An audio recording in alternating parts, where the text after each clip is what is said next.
안녕하세요. 저는 춘천 한마음교회 김영애입니다. 복음의 능력으로 거듭나서 가장 약한 것을 자랑할 기회를 주신 하나님께 감사드립니다. 나의 가장 약함이 주님의 강함인 것을 믿습니다. 저는 연골 무형성 장애, 즉 외소증 장애를 가진 장애인이에요. 제 키는 138cm이고요. 중학교 때쯤 성장이 멈추어서 키가 더 이상 자라지 않고 몸만 옆으로 불어나서 지금의 이 모습입니다. 저는 시골에서 농부의 3남 2녀 중에 넷째 딸로 태어났는데요. 엄마는 정상이시고 아버지가 저와 같은 장애를 가지셨는데 반성 유전으로 여자인 언니와 저만 키가 작고 나머지 오빠들, 남동생은 키가 훤칠하고 큽니다. 그래서 왜 이렇게 나왔는지 부모님을 원망했어요. 장애를 가진 저는 새로운 만남에 대한 두려움, 낯선 것에 대한 두려움, 새로운 환경에 대한 두려움이 컸었는데요. 중학교 시절 고향에 군부대가 들어선다고 고향을 다 떠나야만 했어요. 그때는 친구들이 너무도 소중한 때였는데 그 소꿉친구들과 헤어져야 하니 덩그러니 저만 혼자 남은 느낌이었어요. 낯선 환경과 낯선 사람을 만나야 하는 두려움을 안고 중2 때 전학을 갔는데요. 달랑 저만 혼자 떨어지게 되었어요. 전학 가서 운동장에 앉아 혼자인 것 같고 소외된 마음을 어찌할 수 없어 울고 말았어요. 장애인으로서 놀림의 대상이 되는 것은 너무 평범한 일상이었어요. 장애인, 장애우라는 말은 너무 고상한 단어입니다. 다리는 휘어졌고 걸을 때는 기우뚱기우뚱 걷는 모습 때문에 어릴 적 아이들과 놀면서는 병신이란 말로 놀림거리가 되곤 했어요. 제 두려움의 대상은 꼬마 아이들이었는데요. 아이들은 너무 솔직해서 거침없이 묻잖아요. 엄마, 저 사람은 왜 키가 작아? 왜 키가 나고 비슷해? 라고 속삭이듯 물어보는데요. 실은 다 들립니다. 또 어떤 아이는 옷자다리에 좌우로 기우뚱기우뚱 걷는 제 모습을 흉내내며 난쟁이라고 놀려대기도 합니다. 그래서 장애를 가진 제 모습이 얼마나 싫은지 휠체어를 탄 사람이 부러웠어요. 나도 내 다리가 안 보이게 휠체어를 타고 다녔으면 좋겠다고 생각했어요. 그래서 제 모습이 드러나는 게 싫어서 공중 목욕탕에도 다니지 못하고 아주 더운 여름에도 반바지를 입지 못했어요. 저는 결혼에 대해 백마탄 왕자를 만나는 환상이 있었는데요. 백마탄 왕자가 항상 나와 함께 할 수 있고 장애로 인한 부족함을 채워줄 수 있다고 생각했기 때문이에요. 언젠가 직장을 잡고 생활이 안정되니 결혼할 마음이 있어 선을 볼 기회가 있었어요. 저는 신체장애를 가지고 있었는데 선을 본 상대는 외모가 훤칠하고 좋았어요. 그런데 마주 앉아 얘기를 하는데 벽을 대고 말하는 것처럼 대화가 되지 않는 거예요. 아마 상대는 정신적 장애가 있었던 것 같아요. 얼마나 낙심이 되던지 제 마음이 무너져 내렸어요. 돌아오는 버스 안에서 하염없이 눈물을 흘렸어요. 장애를 가진 나란 존재는 도대체 무엇인가 한탄스럽기만 했어요. 장애를 가진 나는 사람을 만나는 것도 쉽지 않고 결혼하는 것도 쉽지 않구나. 내 모습에 너무 낙심이 되고 도대체 내 모습은 왜 이러냐고 내 자신이 너무 실망스러웠고 나를 이렇게 지으신 하나님을 원망했어요. 사실 저는 장애를 회피하고 살았어요. 왜냐하면 가정 형편이 어려워 다리를 늘리거나 반듯하게 펴는 수술은 생각도 못했지만 공무원 시험 합격 후 건강검진을 받으려고 병원에 갔는데요. 건강검진은 검사로 끝나는 건데 인턴 선생님이 다리를 잘 보시는 특진 선생님과의 만남을 주선해 주셨는데요. 제 귀가 솔깃해지고 희망이 생기더라고요. 그때 제가 20대였거든요. 특진 선생님께서 그동안 다리 때문에 많이 힘들었어 하시는 거예요. 그래서 제가 아니요, 그럭저럭 살았어요 라고 했죠. 그랬더니 그럼 그동안 살았던 것처럼 앞으로도 그냥 고치지 말고 살아 하시더라고요. 특진 선생님의 말씀은 다리를 고칠 수 있겠다는 소망을 송두리째 날려버리기에 충분했어요. 저에게 있어 장애는 어차피 평생 안고 살아야 할 짐이었기에 더 이상 깊이 생각하며 고민하고 싶지 않았어요. 그래서 장애라는 문제를 마음에 묻어둔 채로 많은 경험을 하고 여행도 하고 지식을 많이 쌓으면 될 것이라고 생각해서 그것을 위한 많은 노력을 했어요. 이런 노력의 결과 외적으로는 사람에게 인정도 받고 공무원 시험도 합격하고 만족할 만했어요. 그러나 장애는 제 마음의 병이었기에 마음의 상처, 열등의식, 낮은 자존감, 대인기피증은 해결되지 않았어요. 이랬던 제가 부활의 주를 만나는 계기가 있었는데요. 초등학교 4학년부터 언니를 따라 교회 다녔고 나름 주일 성수, 11조, 교회 봉사 등을 하며 열심히 신앙생활을 했지만 장애로 인한 문제는 해결받지 못한 채로 직장에 들어가면서 세상과 타협하고 더 무너지는 제 모습이 드러났어요. 처음 직장에 발령받고 나서 상사에게 인정받고 잘 보이고 싶은 마음에 회식 자리에서 술을 마시고 잘 어울려 지냈어요. 왜냐하면 장애를 가진 저는 직장 동료들과 관계가 단절되고 고립되는 것이 두려웠기 때문이에요.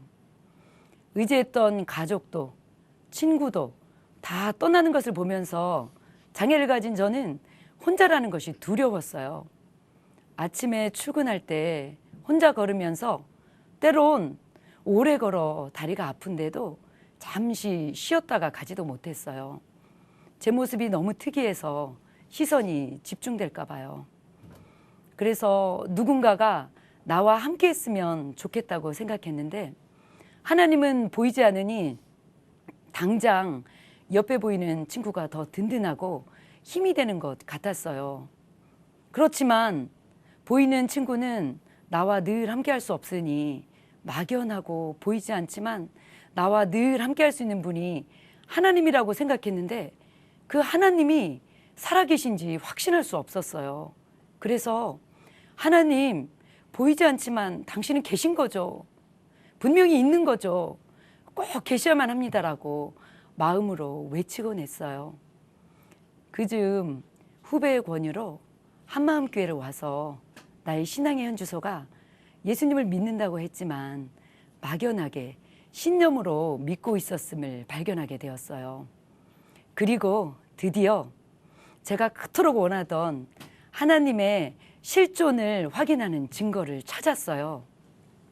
누가복음 24장 말씀에 제자들이 부활하신 예수님을 보고 영인 줄 알고 무서워하고 마음에 의심을 하잖아요.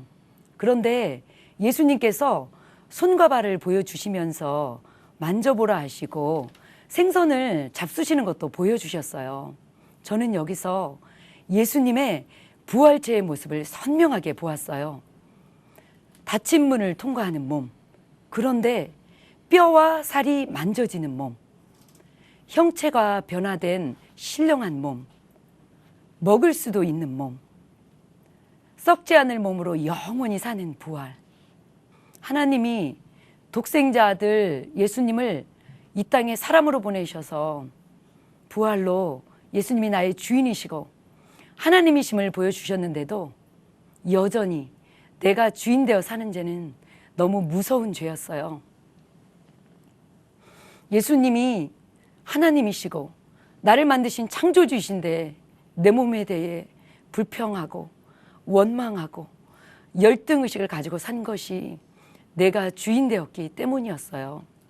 그래서 내가 주인 되어 산 죄를 회개하고 예수님을 마음의 주인으로 믿게 되었어요. 부활의 주를 만나고 제 삶은 놀랍게 변화되었는데요. 그동안 저는 제 몸을 보며 도저히 나를 사랑할 수 없었어요. 그래서 내가 누구인지 알고 싶어서 창세기 1장을 많이 읽었는데요. 창조주 하나님이 사람을 지으실 때 심히 좋았다고 말씀하셨는데 저는 제 모습을 보니 심히 좋지 않더라 했어요. 그것은 내 관점으로 보여지는 것만 생각하니 볼 수 없었는데요. 하나님의 관점으로 보니 사람을 하나님의 형상으로 지었다는 것은 하나님의 수준으로 지었다는 것이었어요. 그래서 창조주 하나님이 내 몸의 주인이기에 어떤 모습이든 자유하게 되었어요. 이제는 사람의 시선을 의식하지 않고 공중 목욕탕에도 가고 저의 모습이 드러나는 수영장에서 자유롭게 수영도 합니다. 물론 더운 여름에 반바지도 잘 입고요. 저의 있는 모습 그대로를 사랑하게 되었어요. 장애를 가진 제 몸도 하나님이 지으셨기에 너무나 귀한 존재임에 감사하게 되었어요. 이제는 사람들이 난쟁이 똥자루만하게 작다 말해도 저는 전혀 상관없습니다. 사람들의 말에 더 이상 흔들리지 않고 부활하신 예수님의 말씀에만 반응합니다. 왜냐하면 부활하신 주님의 말씀만이 진짜이니까요. 그리고 부모님에 대한 원망이 사라졌어요. 술주사가 심했던 아버지에 대한 원망, 장애의 몸을 주신 부모님에 대한 원망도 부모님을 공경하는 마음으로 바뀌었어요. 지금은 멀리 떨어져서 직장 생활을 하지만 물심양면으로 도와드리고 가까이서 효도할 길을 달라고 하나님께 기도하고 있어요. 몸이 좀 불편하면 어때요? 몸이 좀 온전치 못하면 어때요? 또 누가 뭐라 하면 무슨 상관이에요? 승부는 이 땅에서 나는 것이 아니고 영원한 하늘나라에서 결정되는 것이잖아요. 하나님이 살아계시고 내 안에 항상 함께 하시니까 혼자라는 두려움, 사람들의 낯뜨거운 시선, 그 어떤 것도 의식하지 않고 매사에 마음이 든든하고 자신감이 충만해요. 또 그동안 제가 힘들고 부끄러워서 함께할 사람이 필요했는데요. 이제는 함께할 지체들이 있고 복음으로 세워진 공동체가 있어서 너무나 든든합니다. 그동안 나는 장애인이니까 내 몸 잘 추슬러 직장에 다니며 내 처신이나 잘하고 살려고 했어요. 그런데 요한복음 9장에 날 때부터 맹인된 사람에 대한 이야기가 나오는데요. 제자들이 예수님께 그 사람의 맹인됨이 누구의 죄 때문에 저렇게 되었는지를 물으니 예수님께서 그 맹인을 통해 하나님의 하시는 일을 나타내고자 함이라고 말씀하셨는데 이 말씀이 아무 소망이 없던 저에게는 큰 위안이자 소망의 말씀이 되었어요. 비록 장애가 있지만 하나님의 영광을 위해 사는 사명자가 되었다는 게 너무 기쁘더라고요. 부활의 주를 만나고 나서 너무 좋고 기쁘니까 자연스럽게 직장 동료들에게 복음을 전하기 시작했는데요. 처음에 같은 과에 있던 언니에게 복음을 전했는데요. 언니는 가정과 자녀의 문제로 힘들어하다 복음을 듣고 석고상 같던 얼굴이 환해지고 자녀의 문제도 하나님께 맡기며 복음을 전하는 사람이 되었고요. 그리고 저와 비슷한 장애를 가진 옆에 과에 있던 언니에게도 복음을 전했는데요. 언니는 소아마비 장애를 가지고 있었어요.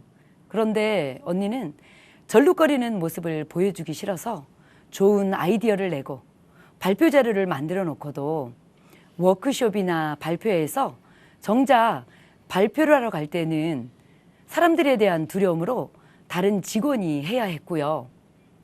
어쩌다 상을 받을 기회가 생겨도 단상 앞에 나가는 걸 부담스러워했어요.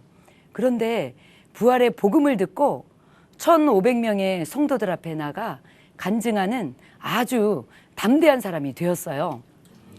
또 다른 언니는 복음으로 위암을 극복하고 믿지 않던 부모님도 예수님을 믿는 놀라운 역사가 있었어요. 그렇게 만나서 작은 교회가 세워졌고 신우회도 생겼어요.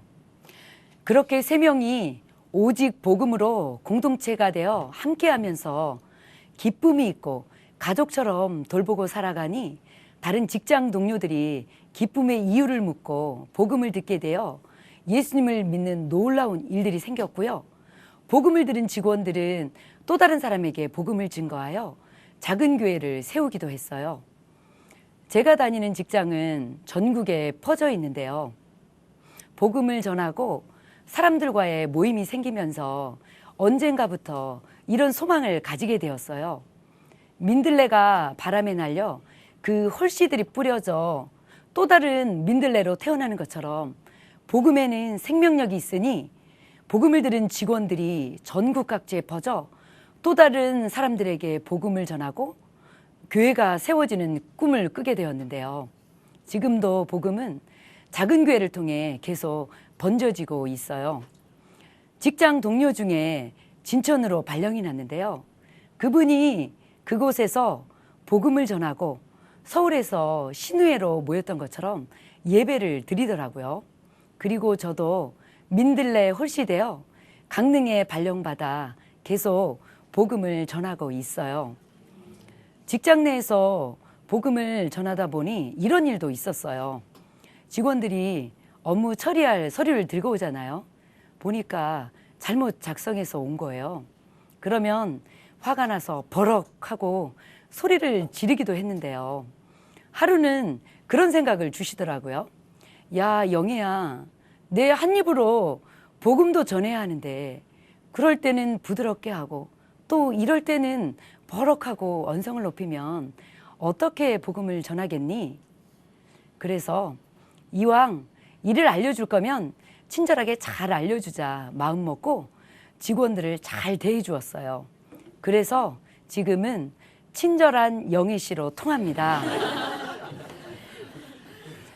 저는 예수님을 만나고 나서 직장 내 대강당에서 기쁘게 예수님을 자랑하고 싶은 마음이 늘 있었어요.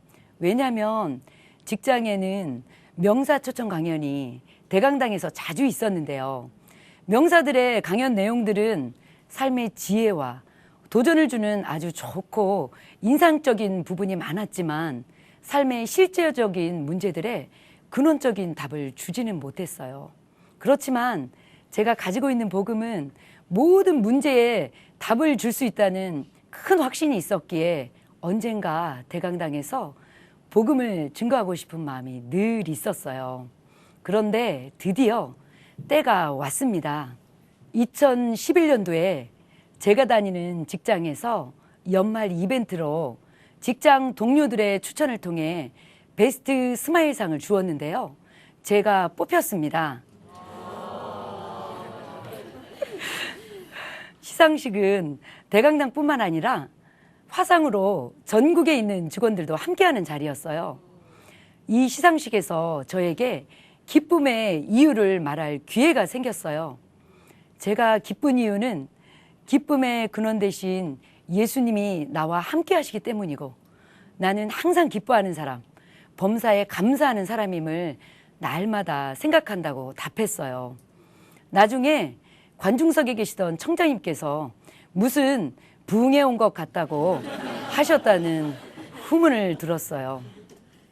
복음은 너무너무 기쁜 소식입니다. 저에게 있어 장애는 예수님을 만나는 축복의 통로였어요. 비록 장애가 있지만 예수님이 생명을 주실 만큼 살아가시고 언제나 함께 하시니 마음이 든든합니다. 부활하신 예수님을 만나고 장애로 인한 모든 문제를 해결받았습니다. 여러분들도 저와 같이 예수님 안에 있는 생명과 풍성한 삶을 누리시기를 바랍니다. 감사합니다.